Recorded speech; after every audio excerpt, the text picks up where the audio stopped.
एक नया साल गया हमको तबाही देकर, फिर नए साल से उम्मीद लगा रखी है। नमस्कार, खुशामदीद, सत श्री अकाल। मैं आप सभी का दुर्गेंद्र चौहान और हाजिर हूँ देश का पसंदीदा शो मंथन लेकर। दोस्तों, 2020-2021 में कोरोना से मिले जख्मों को 2022 ने काफ़ी हद तक भरा और कम से कम हम अपने पैरों पर वापस खड़े हो सके। इसलिए थैंक यू 2022 और वेलकम 2023। वर्ष 2022 में वैसे तो और भी बहुत सारी घटनाएं घटित हुई हैं, लेकिन आज हम बात करेंगे 2022 में घटित उन घटनाओं की जिनका संबंध 2023 के आगाज के साथ होगा और वो ताल्लुक 2024 से भी रखती होंगी। यानी कि इन घटनाओं का असर आने वाले वर्ष 2023 पर कितना पड़ेगा, 24 में कितना इफेक्ट डालेंगी। यह वर्ष हम सभी के लिए अच्छा भी रहा और कुछ ऐसा भी घटा जिसको हमारे जीवन पर कहीं ना कहीं प्रतिकूल असर भी देखा गया। ऐसा ही देश के राजनीतिक दलों, संसदीय कार्यों से जुड़े लोगों, ब्यूरोक्रेट्स, सेलिब्रिटीज आदि के साथ भी हुआ। शुरुआत राजनीति से वर्ष 2022 में कुल मिलाकर जो घटनाक्रम हुए, बहुत सारी चीज़ें हुई, हम उन चीज़ों पर भी बात करेंगे। लेकिन फिलहाल ये जो कुल मिला के 2022 का सीन रहा है, इसके इफेक्ट क्या होंगे, 23 में क्या इफेक्ट होगा, बहुत सारी चीज़ें देखने वाली होंगी।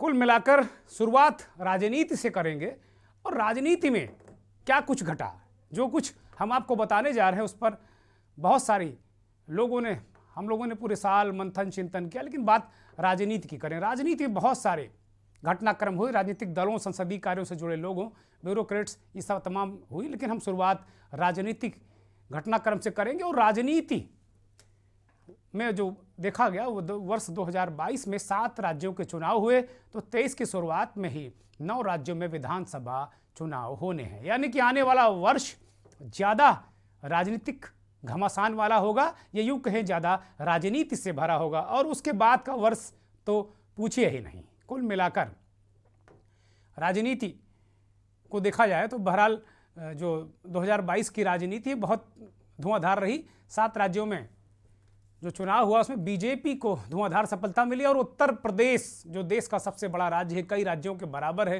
दुनिया का 5वां देश है, यहाँ भारतीय जनता पार्टी की सरकार और योगी आदित्यनाथ की सरकार ने वो दोबारा बनी और बीजेपी ने जबरदस्त वापसी की और गुजरात में प्रचंड जीत हासिल की। उत्तराखंड, मणिपुर और गोवा में भी भाजपा ने सरकारें बनाई, तो हिमाचल उसके हाथ से फिसल गया। पंजाब में कांग्रेस ने मुंह की खाई, धड़ाम हो गई, परखच्चे उड़ गए और आम आदमी पार्टी ने दिल्ली से निकलकर एक नए राज्य की तरफ कदम बढ़ाया। वहां आम आदमी पार्टी की हुकूमत कायम हुई। गुजरात का चुनाव लड़ने गई आम आदमी पार्टी, उम्मीदें थी कि बहुत सारी सीटें लेकर आएगी, लेकिन राष्ट्रीय पार्टी बनकर वापस आई। ये बड़ी उपलब्धि है आम आदमी पार्टी के लिए। क्षेत्रीय दलों के लिए एक बड़ी आफत बनकर आम आदमी पार्टी उभर रही है, ये निश्चित तौर पर देखना होगा। और कांग्रेस जैसे जो राष्ट्रीय दल हैं वो भी कहीं ना कहीं आम आदमी पार्टी से भय खा रहे हैं। उनको मिलाकर नुकसान कहीं ना कहीं उनको हुआ है। भले ही उनके नेता ऊपर से कहें कि नहीं हमें कोई असर नहीं पड़ता, आम आदमी पार्टी को वोट कटवा कहें, लेकिन नुकसान चाहे गुजरात हो, पंजाब हो, हिमाचल हो, हर जगह करने की कोशिश जरूर की है। और गुजरात में तो बेड़ा गर्क कर दिया कांग्रेस का। यूपी में बाबा, मैं सुन रहा था जब चुनाव यूपी का था तो लोक गायिका नेहा सिंह राठौर का वो गीत, लोकगीत बड़ा चर्चित हुआ, यूपी में काबा। और योगी आदित्यनाथ ने प्रचंड वापसी करके बता दिया कि यूपी में बाबा। मायावती का सफाया वर्ष 2022 के लिए एक तरीके से बसपा के लिए सही नहीं बीता और उत्तर प्रदेश कि चुनाव में मायावती की पार्टी का पूरी तरह सफाया हो गया। समाजवादी पार्टी बड़ी ताकत बनकर उभरी।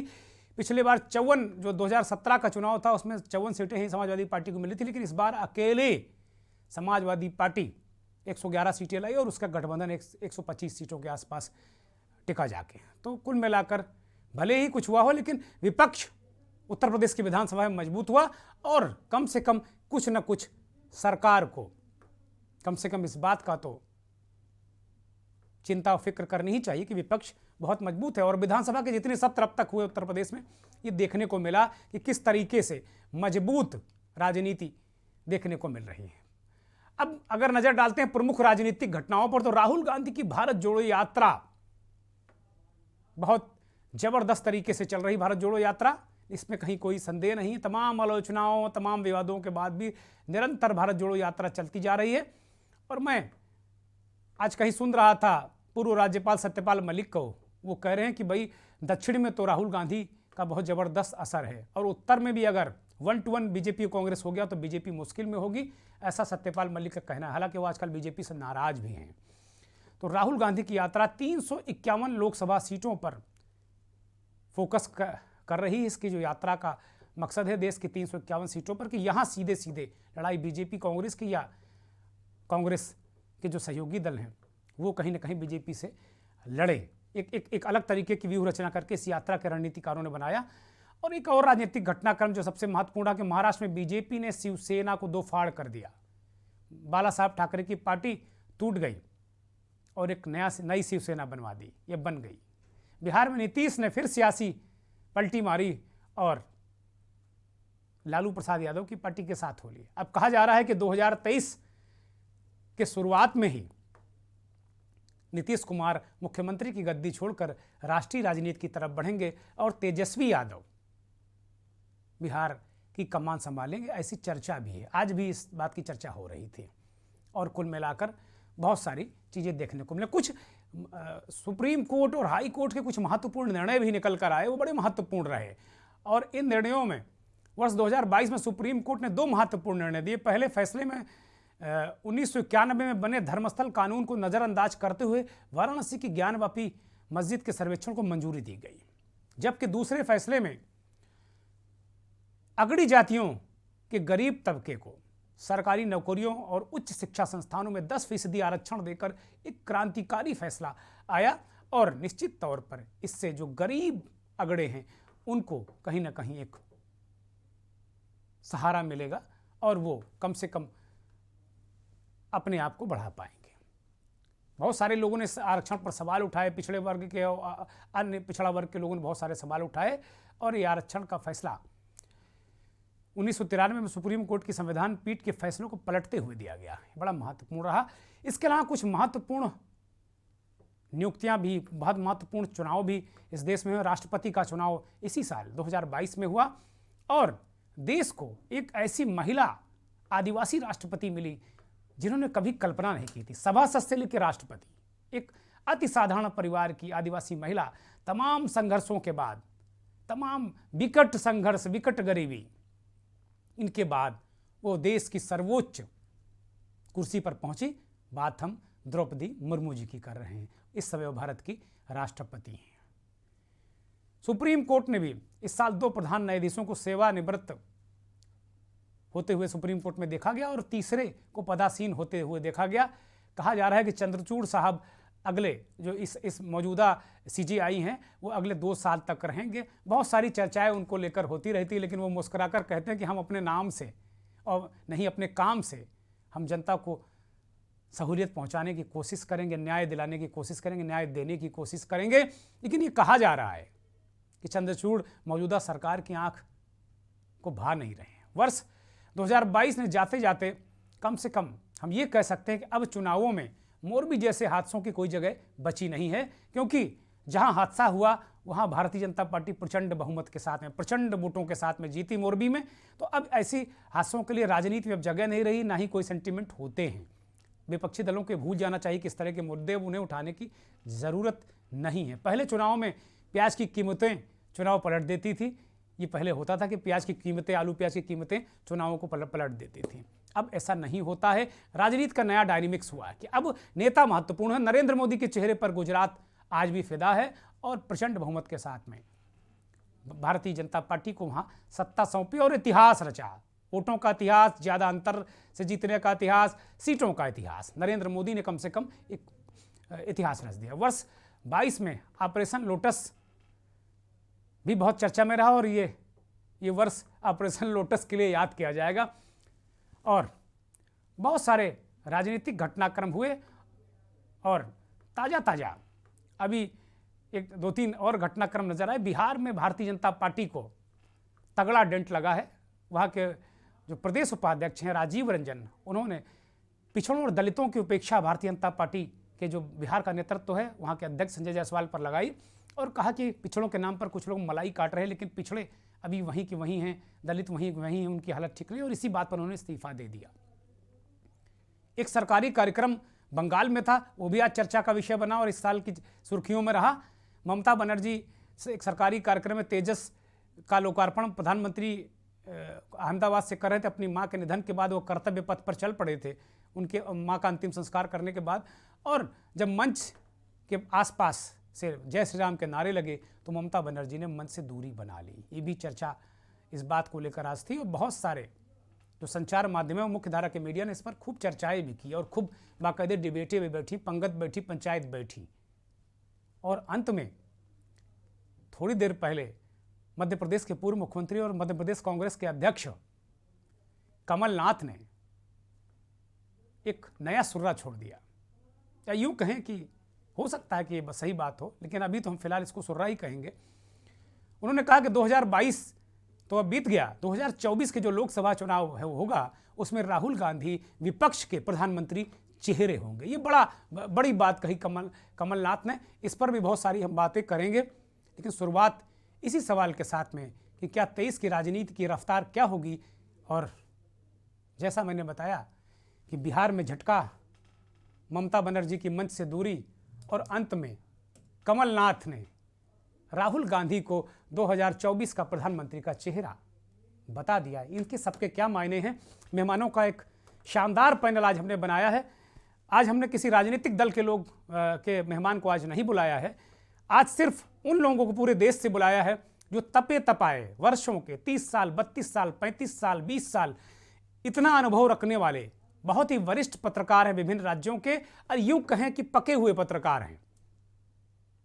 बिल्कुल बहुत ही जबरदस्त राजनीतिक विश्लेषक पत्रकार, ऐसे लोगों को आज हमने आमंत्रित किया है और उनके जरिए समझने की कोशिश करेंगे। क्योंकि जिन लोगों को आज हमने बुलाया है वो अपने पत्रकारिता क्षेत्र की महारत हासिल है उन्हें, और उन्होंने बहुत सारी सत्ता को आते जाते, मुद्दों को बदलते, राजनीति का तेवर कलेवर बदलते देखा है। मेहमानों का सीधे परिचय कराते हैं।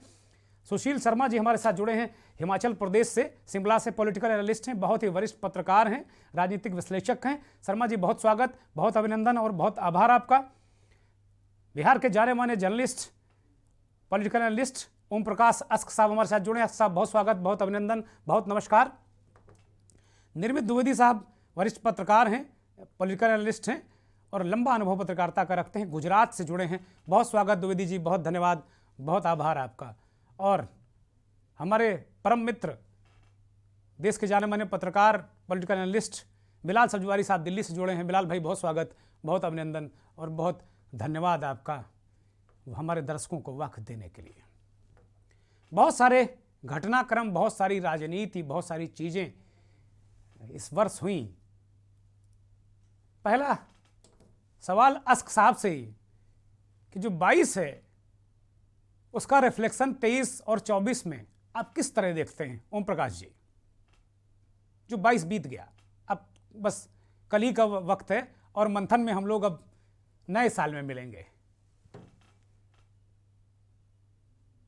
अनम्यूट करिए ओम प्रकाश जी।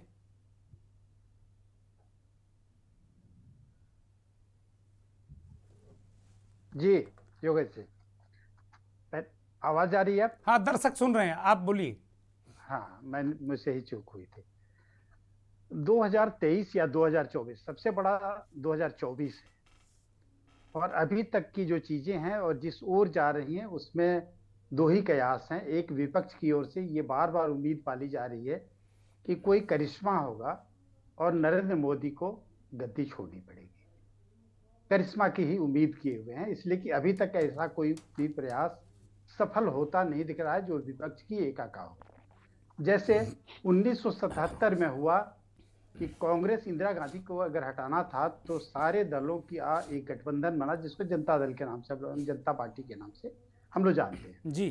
तो उसके लिए 74 से लेकर 77 यानी 3 साल की वो कवायद, जेपी का मूवमेंट जो चला वो 3 साल 2.5 साल लगभग चला। उसके बाद इमरजेंसी, और इमरजेंसी के बाद फिर सत्ता परिवर्तन का योग बना। अब 2024 में बड़ा इलेक्शन है लोकसभा का, जिसमें लोग परिवर्तन की उम्मीद लगाए बैठे हैं, लेकिन सबके प्रयास अलग अलग ढंग से हो रहे हैं। शुरुआत ममता बनर्जी ने की, जैसे ही उनको तीसरी बार सीएम की कुर्सी मिली वो निकल पड़ी देश के दूसरे नेताओं से मिलने, इस उम्मीद में कि शायद वो विपक्ष का एक मजबूत गठबंधन बनाकर खुद को प्रोजेक्ट कर सके, जैसा मैं अनुमान लगाता हूं। हालांकि उन्होंने कहा ऐसा नहीं था। दूसरी कोशिश केसीआर ने शुरू की। सबसे पहले पटना चले आए नीतीश जी से मिलने, जगह जगह वो घूमते रहे। यूपी में भी सुना कि उनके होर्डिंग्स और बैनर्स लगे थे। अब क्यों लगे थे, अचानक लगाए गए थे शायद। तो इस तरह से एक प्रयास उनकी ओर से हुआ। तीसरा प्रयास नीतीश जी जो अभी तक कहते रहे, नई सियासत जब से उनकी शुरू हुई है आरजेडी के साथ, यानी महागठबंधन के साथ, 7 दलों के साथ वो चल रहे हैं, उसके साथ जब वो आए हैं तो वो एक ही मोटो लेके आए हैं कि हम यहाँ की गद्दी आरजेडी के नेता तेजस्वी यादव को सौंप देंगे और हम केंद्र की राजनीति करेंगे। केंद्र की राजनीति यानी विपक्ष को एक करने की राजनीति। वो अपने को पीएम के रेस में नहीं मानते। उनके इर्द गिर्द रहने वाले लोग भले इस बात को अपने स्तर से उठाते हैं। वो जेपी जैसी भूमिका की तलाश कर रहे हैं क्या अस्क साहब? जेपी जैसी भूमिका की तलाश में है वो? ये कह सकते हैं, लेकिन जेपी से उनकी तुलना करना थोड़ा नहीं, मैं तुलना नहीं कर रहा हूं, मैं कतई ये हिमाकत नहीं कर रहा हूं। हाँ, वो उस भूमिका की, अब वही भूमिका उनके पास बचेगी। अब वो पीएम बनेंगे कि नहीं बनेंगे, 68 साल 70 साल की उम्र हो रही है। बनने के लिए तो विपक्ष एक बीजेपी को छोड़ दें तो बाकी दलों में इसकी गुंजाइश अभी बनी हुई है। लेकिन आप राहुल गांधी को ले लें, आप ममता बनर्जी को ले लें, तो 2 तरह की चीजें आ रही हैं। एक तो कोई भी एक राय बनाने की स्थिति में नहीं, सब अलग अलग राय में अपने से चल रहे हैं। अब नीतीश जी को निकलना था देश के दौरे पर नए साल में, अब बिहार का दौरा कर रहे हैं, वो उनका एजेंडा चेंज हो गया। दूसरा कि जिस तरह से आज की चीजें हुई कलकत्ता में, प्रधानमंत्री को जाना था और प्रधानमंत्री के आगमन को लेकर के जितनी तैयारियां वहां थी, उन तैयारियों को देखते हुए ये लगता था कि ममता बनर्जी का झुकाव कहीं न कहीं नवीन पटनायक की तरह नरेंद्र मोदी की ओर हो रहा है। यानी जो लफड़ा, रगड़ा, झगड़ा या बोल बदकही में जो उनकी भाषा थी वो भी बदल गई। आवाज जा रही है? हाँ, दर्शक सुन रहे हैं, बस बोलिए, इसके बाद फिर एक ब्रेक लेंगे जी। तो वो चीजें बदल रही हैं। तो मोदी को पलटना, अभी इस बारे में कुछ कहना बड़ी हड़बड़ी होगी, क्योंकि आपने ही बताया कि कमलनाथ ने राहुल को प्रोजेक्ट कर दिया। अभी थोड़ी देर पहले की खबर है, थोड़ी देर पहले हाँ, खबर उन्होंने ये बात कही। तो अगर प्रोजेक्ट कर रहे हैं राहुल गांधी को, और राहुल गांधी की जो यात्रा है वो भी कह तो नहीं रहे कि हम पीएम पद के उम्मीदवार होंगे, लेकिन सब लोग जानते हैं खड़गे पर सवाल उठा था 2 दिन पहले, वो कह दिया था उन्होंने, नाम मैं भूल रहा हूँ, वो कांग्रेस के बड़े नेता ने, कि हम लोगों के लिए गांधी परिवार ही सब कुछ है। सलमान खुर्शीद की बात कर रहे हैं आप? सलमान खुर्शीद, मैं उनका नाम बोल रहा था। तो उन्होंने कह दिया। तो ये धीरे धीरे चीजें बहुत स्पष्ट होती जा रही है कि राहुल गांधी कांग्रेस के उम्मीदवार होंगे, ये कमलनाथ कहें न कहें। और अगर बाकी दल कांग्रेस के साथ जाते हैं तब जाके कोई बात बनती है, तब सीन कुछ दूसरा हो सकता है। इसलिए अभी कोई प्रेडिक्शन की कोई बड़ा चेंज हो जाएगा कहना मुश्किल है, और हो भी सकता है, नहीं भी हो सकता है जी।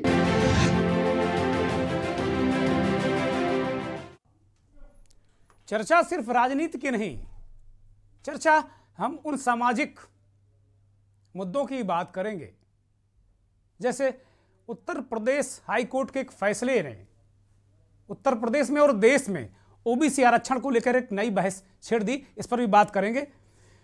राजनीतिक विश्लेषक बिलाल सब्जवारी साहब के पास चलते हैं। बिलाल भाई, अभी अस्क साहब ने बताया कि किस तरीके से बिहार में चीज़ें हो रही, नीतीश कुमार ने किस तरीके से अपना एजेंडा बदला, कुछ मॉडिफाइड हुए वो। लेकिन सबसे बड़ी बात है कि जो 9 राज्यों में विधानसभा चुनाव हैं, उनको लेकर आप 23 और फिर आगे 24 किस तरह देखते हैं? अगर लोकसभा से पहले बात की जाए तो लोकसभा चुनाव से ठीक पहले 11 राज्यों में देश में चुनाव होने वाले हैं। राहुल गांधी चेहरा होंगे नहीं होंगे? अभी कमलनाथ ने इस बात कही कि नहीं वो चेहरा होंगे। क्या राहुल गांधी के इर्द गिर्द लोग सिमट पाएंगे? और जो सामाजिक इशूज हैं उनको आप किस ओर जाते देख रहे हैं? देखिए दुर्गेंद्र जी, 2024 के चुनाव से पहले राजनीतिक परिस्थितियों में बहुत ज्यादा बदलाव होगा और ये राजनीतिक में बदलाव की प्रक्रिया एक सतत ही अपने आप अग्रसर होती रहती है। राजनीति में सुबह शाम घटनाक्रम बदलते। कमलनाथ जी ने राहुल गांधी को कांग्रेस पार्टी का एक प्रधानमंत्री का उम्मीदवार बताया, लेकिन क्या ये यूनाइटेड प्रोग्रेसिव अलायंस के टेक्निकल भी प्रधानमंत्री के उम्मीदवार होंगे? अभी इसके बारे में कहना बहुत जल्दबाजी होगा, क्योंकि अभी कांग्रेस को अपने सहयोगी दलों से इस पर सहमति की जरूरत पड़ेगी। तभी हम कह सकते हैं कि राहुल गांधी विपक्ष के एक पूर्ण रूप से प्रधानमंत्री के उम्मीदवार होंगे। देखिए 11 राज्यों के जो चुनाव अगले साल होने हैं, 2024 के चुनाव उसका को मैं 11 राज्यों के चुनाव को एक सेमीफाइनल के रूप में देखता हूं, जिस पर 2024 बहुत हद तक निर्भर करेगा कि राजनीतिक दिशा 2024 की क्या होगी। देश के अंदर जो मौजूदा राजनीतिक मुद्दे हैं वो यकीनन बड़े प्रभावी मुद्दे हैं। अगर आप बेरोजगारी की बात करें, निरंतर महंगाई की बात करें, अर्थव्यवस्था की बात करें, ये वो मुद्दे हैं जिन पर विपक्ष स्कोर करने की तो कोशिश कर रहा है, लेकिन 2022 की अगर आप भूमिका में देखें तो अपने आप को पूर्ण रूप से प्रभावी नहीं बना पाया है। लेकिन अभी 2022 के अंदर जो मैं सबसे महत्वपूर्ण घटनाक्रम देखता हूं, खास तौर से एक राजनीतिक पत्रकार के रूप में, कि भारतीय जनता पार्टी ने जिस तरह से अपनी एक राजनीतिक कुशलता से, अपने राजनीतिक प्रबंधन से जो एंटी इनकम्बेंसी को डिफ्यूज करने का जो एक मैकेनिज्म प्राप्त कर लिया है, या कहिए एक शस्त्र प्राप्त कर लिया है, वो अपने आप में शोध का विषय है मेरे जैसे राजनीतिक पत्रकार के लिए। जिस तरह से भारतीय जनता पार्टी ने कैबिनेट रिशफल करके 3-3 मुख्यमंत्री बदल के, पूरी कैबिनेट बदलकर, 50-50, 100-100 टिकट बदलकर इस एंटी इनकम्बेंसी को भाव को एक व्यवहारिक रूप में जमीन पर उतार के ये साबित कर दिया है कि उनकी राजनीतिक कुशलता किस हद तक व्यवहारिक है। ये मेरे ख्याल है पिछले एक दशक के अंदर अपने आप में राजनीतिक शोध का विषय बन गया है। मेरे नजर से ये बहुत महत्वपूर्ण है, जिस पर मेरे जैसे राजनीतिक पत्रकार इस घटनाक्रम को बहुत गंभीरता से लेता है। और ऐसे बहुत कम मिसालें हैं जो देखने को मिलती हैं कि जहां भारतीय जनता पार्टी ने अपनी राजनीतिक कुशलता का प्रमाण इस सुंदरता से दिया है कि अपनी 20-20, 15-15 साल की एंटी इनकम्बेंसी को भी वो कंट्रोल करने में कामयाब रही है। साथ ही साथ मोदी एक ब्रांड के रूप में जिस तरह से भारतीय राजनीति के फलक पर छाए हुए हैं, उस ब्रांड का कंपैरिजन अभी विपक्ष के अंदर तुलनात्मक रूप से मेरे को अभी कोई नजर नहीं आता। विपक्ष के अंदर मुझे बिखराव नजर आता है। विपक्ष अपनी अपनी ढपली, अपना अपना राज है बजाता है। और मैं यहाँ इस समय यही कह सकता हूं कि अगर इन केस अगर कोई 2024 से पहले विपक्ष के अंदर कोई अंडरस्टैंडिंग होती है तो वो प्री पोल ना होकर पोस्ट पोल हो सकती।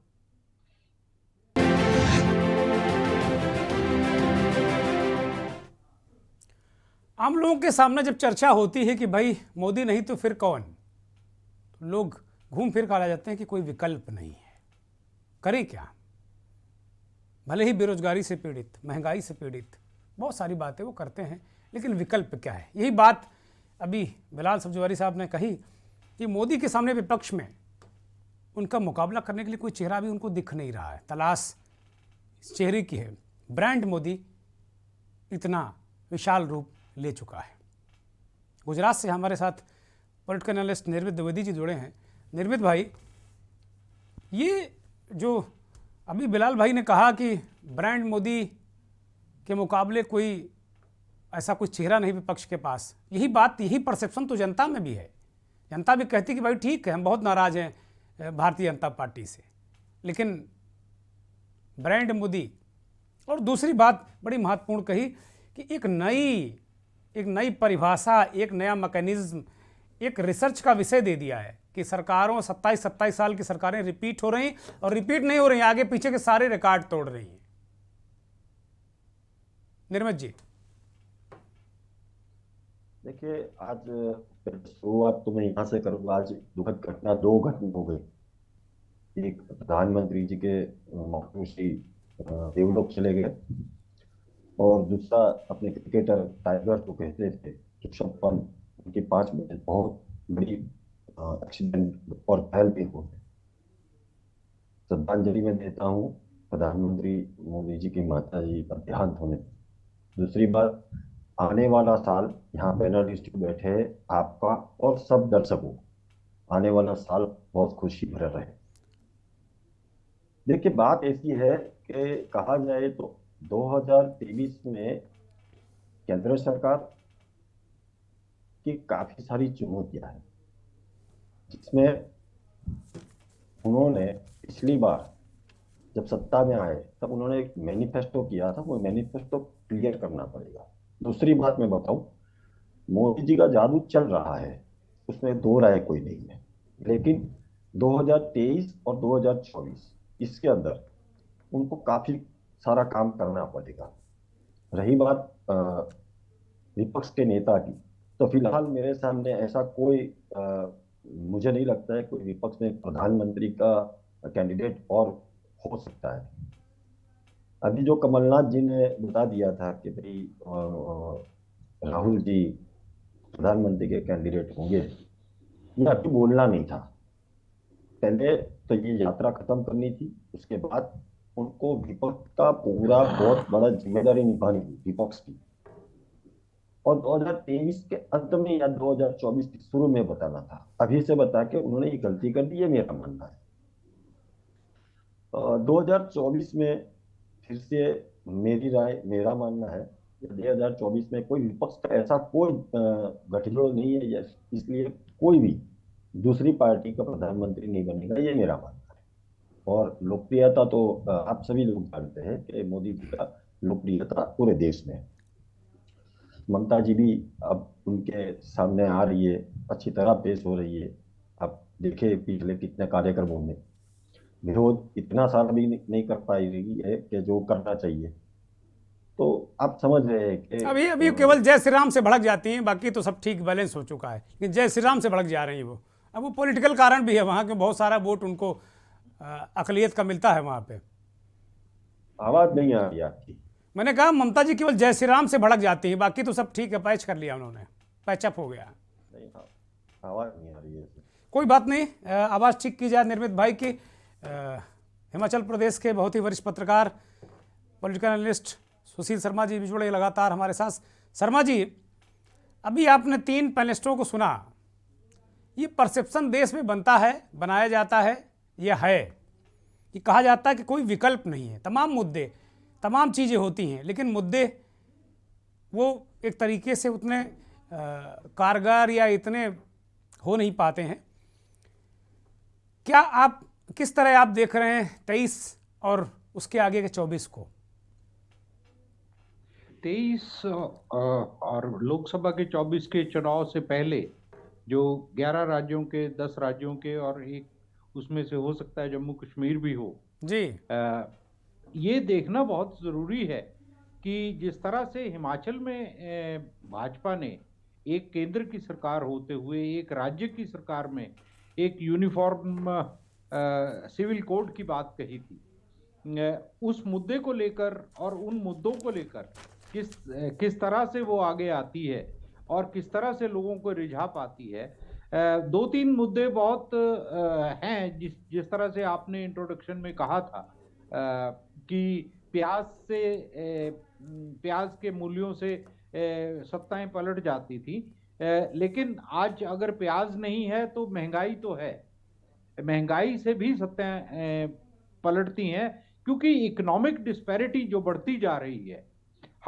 हम अभी तक पॉलिटिकल लोगों की बात कर रहे हैं। आज तक जितने भी हमने डिस्कशंस देखे हैं, पॉलिटिकल लोग चेहरा समाज बनाता है, चेहरा समाज सामने लाता है। समाज से कोई ना कोई, जब मोदी जी हिमाचल के प्रभारी बन के आए थे तो किसी ने ये नहीं सोचा था कि भी वो एक प्रधानमंत्री के हाँ, और देश के इतने सशक्त नेता होंगे, किसी ने नहीं सोचा था, बिल्कुल नहीं सोचा था। ठीक बात है ना। तो एकदम वो आए और अडवाणी जी को पीछे हटकर एक नया चेहरा सामने आया, है ना। तो समाज अपने आप में इतना डायनेमिक है, इतना सशक्त है कि समाज नए चेहरे ला सकता है, समाज अपने आप में लाता है। यहाँ ठंड बहुत हो गई है, थोड़ी सी क्षमा चाहूंगा। नहीं, दर्शक समझ रहे हैं कि आप ऐसे राज्य से हैं जहां भयंकर ठंड बर्फबारी होती है।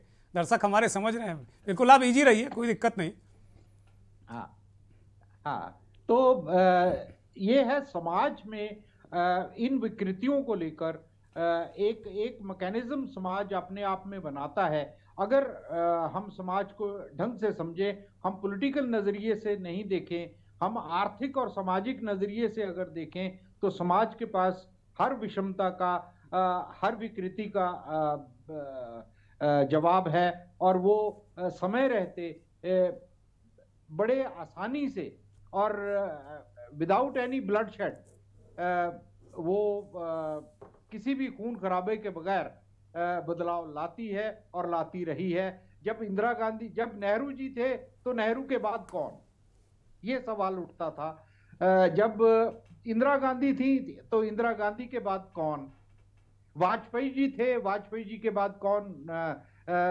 समझ लोगों को भाजपा में ये आ रहा था कि अडवाणी जी आएंगे, हैं, लेकिन अडवाणी जी नहीं आए, मोदी जी आ गए। अब मोदी जी को हम समझते हैं, मोदी जी ने खुद कहा था जब पहला चुनाव 2014 में उन्होंने लड़ा था कि मुझे सिर्फ 10 साल चाहिए। उनके भाषणों में हमने बहुत बार सुना कि भी हमें सिर्फ 10 साल चाहिए। अब 10 साल में क्या वो सामाजिक और हमने ये सोचा था कि भी देश को जोड़ने का जो कार्य है वो मोदी जी करना चाहते हैं। उन्होंने बहुत से ऐसे कानून बनाने की कोशिश की और कुछ कानूनों को, पुराने कानूनों को बदलने की भी कोशिश की, जिनकी वो संख्या सैकड़ों में बताते हैं। लेकिन उसका आम आदमी को कितना फायदा हो रहा है ये समाज समझता है। और हिमाचल के इस चुनाव ने ये दिखाया है कि जो मुद्दे हावी हो जाते हैं व्यक्तित्व पर, और मुद्दों के कारण लोग, कोई भी हो, चाहे मोदी जी हो, मोदी जी ने अपने नाम पर हिमाचल में वोट मांगा था कि मुझे वोट दीजिए। जब आप वहां बटन दबाएंगे तो सोचिए कि भी मोदी को वोट जा रहा है। लेकिन हिमाचल के लोगों ने एक राह दिखाई। हिमाचल एक बहुत पढ़ा लिखा राज्य माना जाता है केरल के बाद, तो इन्होंने एक राह दिखाई कि नहीं, हमारे सामने मुद्दे ज्यादा इंपॉर्टेंट है, मुद्दे महत्वपूर्ण है, ना कि व्यक्ति विशेष महत्वपूर्ण है। तो इसलिए हिमाचल ने एक पूरे इनको राह दिखाई है कि सामाजिक सरोकार, आर्थिक सरोकार किस तरह से राजनीति को भी पलट देते हैं। ये एक उन्होंने कही, और उन्होंने साफ कहा कि मोदी जी को जब चुनाव लड़ना होगा और वो अब अपना कार्यक्रम लेके आएंगे तो हम सोचेंगे कि भी हम मोदी जी को वोट देंगे या नहीं देंगे। हाँ, नहीं, ये बड़ी महत्वपूर्ण बात कही है। और मैं हिमाचल कि जनता की तारीफ करूंगा कि जो 1.5 साल पहले उपचुनाव में जो उन्होंने जनादेश दिया, वही विधानसभा चुनाव में जनादेश दिया, उन्हीं मुद्दों पर वोट दिया। ये बड़ी बात होती है। और जनता जनार्दन है, इसमें कहीं कोई संदेह नहीं, वो किसी भावना में नहीं बहते। उनके जो मुद्दे हैं कि भाई महंगाई है, बेरोजगारी है, ओपीएस है, तो 1.5 साल पहले उपचुनाव में बीजेपी को उन्होंने धूल चटाई और इस बार भी विधानसभा चुनाव में बीजेपी को खारिज किया। तो ये, लेकिन कितने राज्य हैं भाई? गुजरात में देखिए आप, प्रचंड प्रचंड बिल्कुल हालत। पंजाब में उधर देखिए आम आदमी पार्टी को बिल्कुल प्रचंड बहुमत के परखच्चे उड़ गए कांग्रेस के। ये इस तरीके के नतीजों को किस तरह देखा जाए? क्या भविष्य में इस तरह के नतीजे हमको गुजरात जैसे नतीजे देखने को मिलेंगे या हिमाचल जैसे? शर्मा जी। हाँ, मैं यही बात कहने वाला था कि जहां तक गुजरात की बात है, गुजरात ने एक ऐसे शख्स को, अब गुजरात, महात्मा गांधी गुजरात से आए थे और महात्मा गांधी को, हालांकि सब लोग ये कह रहे थे कि भी महात्मा गांधी को बीजेपी नहीं एक्सेप्ट करेगी, लेकिन मोदी जी ने आते ही महात्मा गांधी को एक्सेप्ट किया और उन्होंने गुजरात की जो गुजराती जो भावना को उन्होंने जिस तरह से जागृत किया है, वो अपने आप में एक मिसाल है। और जैसे कि बिलाल साहब ने कहा कि भी ऐसे जो स्टेट्स रहते हैं उन पे शोध करने की जरूरत रहती है, लेकिन उसमें भी कई बार ऐसे देखा जाता है कि क्योंकि गुजरात का जो नागरिक है, गुजरात का नागरिक बेसिकली जो कारोबारियों के सिर पे, आम नागरिक की मैं बात कर रहा हूं, खेती और ये दो चीजें हैं। लेकिन किसान आंदोलन का गुजरात में भी असर नहीं हुआ था। आप ये जानते हैं गुजरात में कितना असर हुआ था कि किसान मूवमेंट। बड़ा मुश्किल है पत्रकारों और राजनीतिक विश्लेषकों के, अब इतने जबरदस्त चुनौतियां पेश कर दी जनता जनार्दन ने कि कहिए कुछ हम और आप सोचते कुछ हैं, उलट हो जाता है। तो आप प्रेडिक्शन और डिसीजन से तो भैया तौबा ही है। अब पत्रकारों को प्रेडिक्शन तो करना नहीं चाहिए, लेकिन हम हिमाचल के पत्रकारों, आप लोगों की बहुत मैं तारीफ करूंगा कि जो कुछ आप लोगों ने कहा चुनाव से पहले, जैसे जनता अडिग रही, आप लोग अडिग रहे हो, परिणाम भी अडिग आए। शर्मा जी, मैं बिलाल साहब आ रहा हूं आपके पास, फिर अस्क साहब भी आ गए हैं दोबारा, मैं उनके पास भी जाऊंगा। बिलाल साहब, अभी सुशील शर्मा जी से जरा छोटा सा उत्तर ले लेते हैं। शर्मा जी। जी, दरअसल ऐसा है कि अगर हम किसी पार्टी से ना जुड़ के या हम इंडिपेंडेंटली एक पत्रकार के नाते अगर किसी चीज का विश्लेषण करते हैं तो हम अपनी बात को जिस तरह से पढ़ लेते हैं, दीवारों पर लिखा होता है, इस बार दीवार पे लिखा था कि हिमाचल में बदलाव होगा, गुजरात में भाजपा दोबारा आएगी। ये मैं अकेला हिमाचल में नहीं ये करता रहा विश्लेषण, लेकिन गुजरात में भी जब मैं गया इस चुनाव के दौरान तो ये साफ नजर आ रहा था कि भी भाजपा आएगी। लेकिन आपके बारे में ये कहा जा रहा था, गुजरात में भी ये कहा जा रहा था कि आप भाजपा का खेल खेलने आई।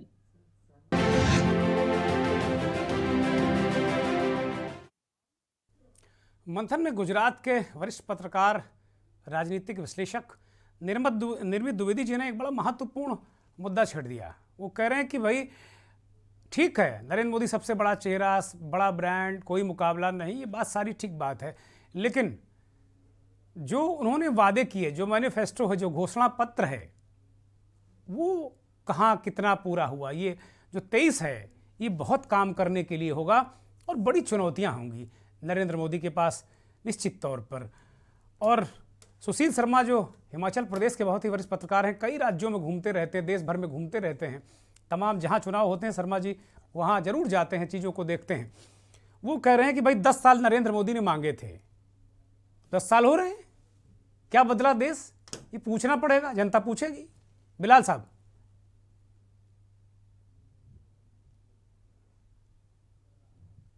बिलाल साहब, ये दोनों सवाल आपसे हैं।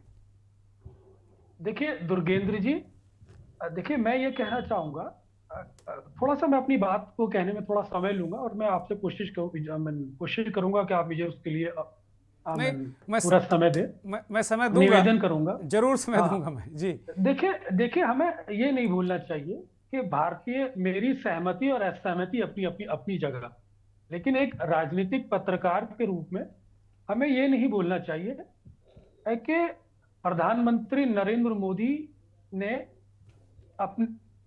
मेरे नजर में वो एक ऐसे कुशल एक राजनीति के कुम्हार हैं जिन्होंने भारत की राजनीतिक परिस्थितियों को इतना गुथा और मथा है कि जब उसे चाक पर चढ़ाते हैं तो अपने सुगढ़ हाथों से जिस रूप का बर्तन प्राप्त करना चाहते हैं वो कर लेते हैं। मैं यहाँ अपनी रचनात्मकता के माध्यम से ये कहना चाहता हूँ, तो वो इतनी एडवांस पॉलिटिक्स करते हैं भारतीय राजनीति में कि उसकी स्पीड को पकड़ पाना आसान नहीं है विपक्ष के लिए जी।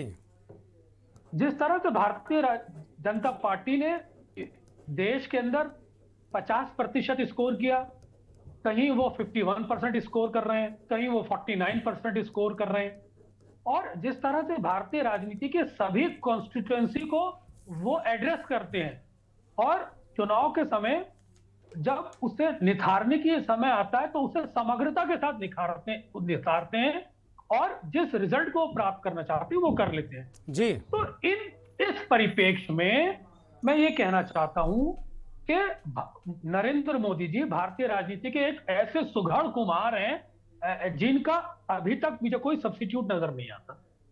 अब रहा सवाल दूसरी परिस्थितियों का, देखिए आप मुकाबला तभी तो करेंगे जब आप राजनीतिक पटल पर जनता को ये विश्वास दिलाते आए हो कि आपके अंदर वो राजनीतिक क्षमता है जो उसके आधार पर आप उनका मुकाबला कर सकें।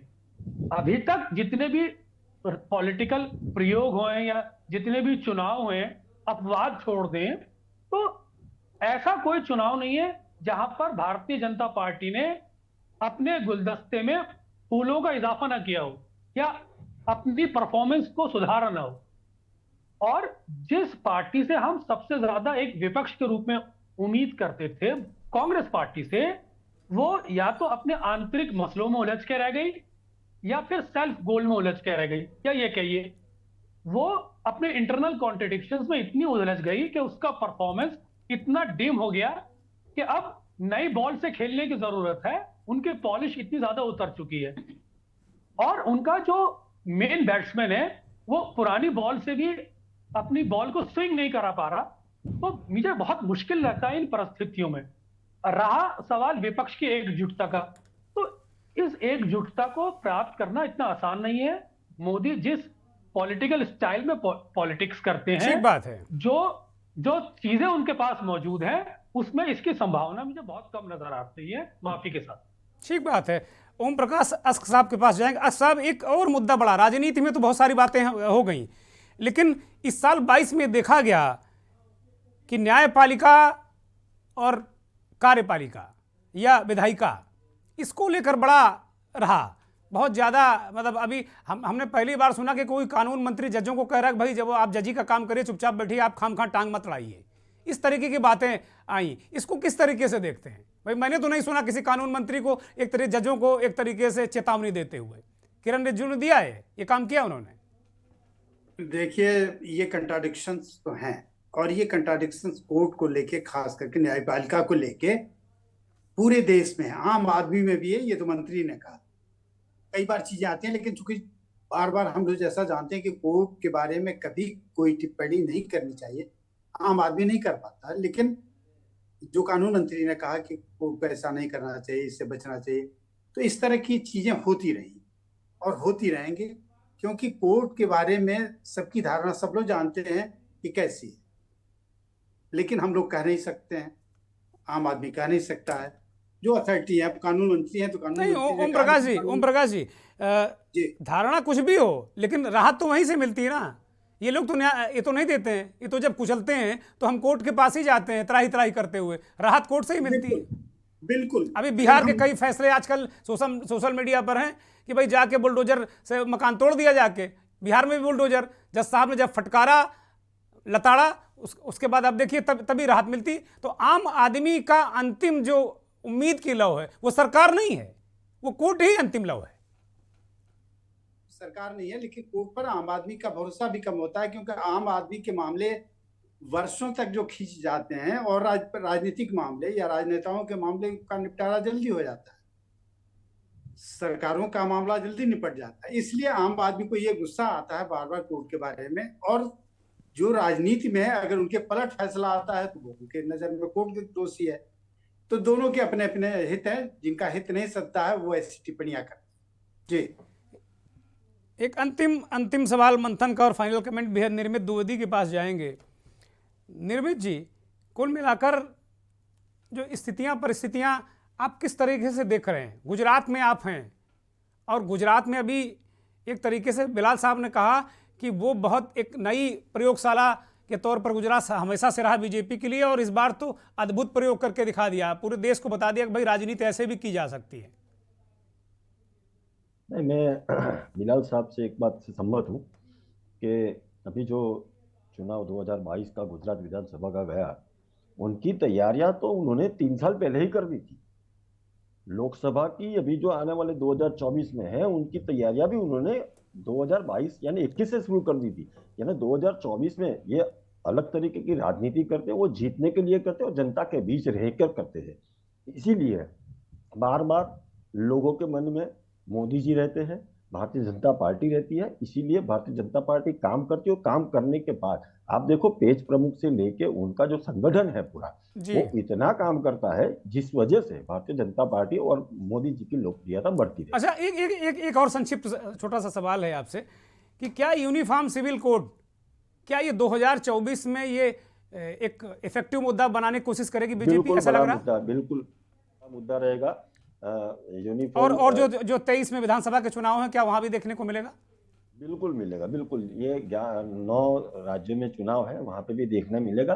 लेकिन मैं आपको बता दूं कि 9 राज्यों में से 7 राज्यों में, करीबन 7 राज्यों में भारतीय जनता पार्टी आएगी। ये भी मेरा मानना है, जो मैं घूमता रहता हूं, मुझे जो पता है, इसकी वजह से मैं बोल रहा हूं 7 राज्यों में भारतीय जनता पार्टी की सरकार बनने जा रही है। सुशील शर्मा जी, अंतिम कमेंट, क्या आप निर्मित द्विवेदी से सहमत हैं? बस इसके बाद मंथन को समाप्त करूंगा। मैं अभी करना चाहता था लेकिन अब मुझे लेना पड़ रहा सुशील शर्मा जी को। बोलिए शर्मा जी। नहीं, वो इसलिए ये कह रहे हैं कि वहाँ ऑलरेडी जो नॉर्थ ईस्ट के 4 राज्य हैं जिसमें चुनाव होने हैं, वहाँ तो ऑलरेडी भाजपा की सरकारें हैं, और इधर भी भाजपा की सरकारें हैं, सिवाय राजस्थान और छत्तीसगढ़ को छोड़कर। हाँ जी, तो मतलब ले देकर इनका ये मानना है कि भी जो अब स्थिति है वही स्थिति रहेगी। तो उसमें कोई अचंभे वाली बात नहीं है जो इन्होंने द्विवेदी जी ने कहा। ये हो सकता है क्योंकि भाजपा बहुत रिसोर्सफुल पार्टी है, उसके मुकाबले कोई भी रीजनल पार्टी या कोई भी पार्टी इतनी रिसोर्सफुल नहीं है। चाहे वो मैन पावर की बात करें, चुनाव हारने के बाद भी सरकारें बन जाती हैं उनकी, ये भी बड़ा करिश्मा है। जी। और आप आज हिमाचल की बात देखिए ना, अभी तक मंत्रिमंडल नहीं बना पाए। ये क्या प्रशासनिक कांग्रेस के अंदर की क्या प्रशासन है, क्या संगठन है वो? चलिए, इस पर हम लोग चर्चा अलग से करेंगे। बहुत शुक्रिया शर्मा जी, और नए साल की बहुत मुबारकबाद आप सबको।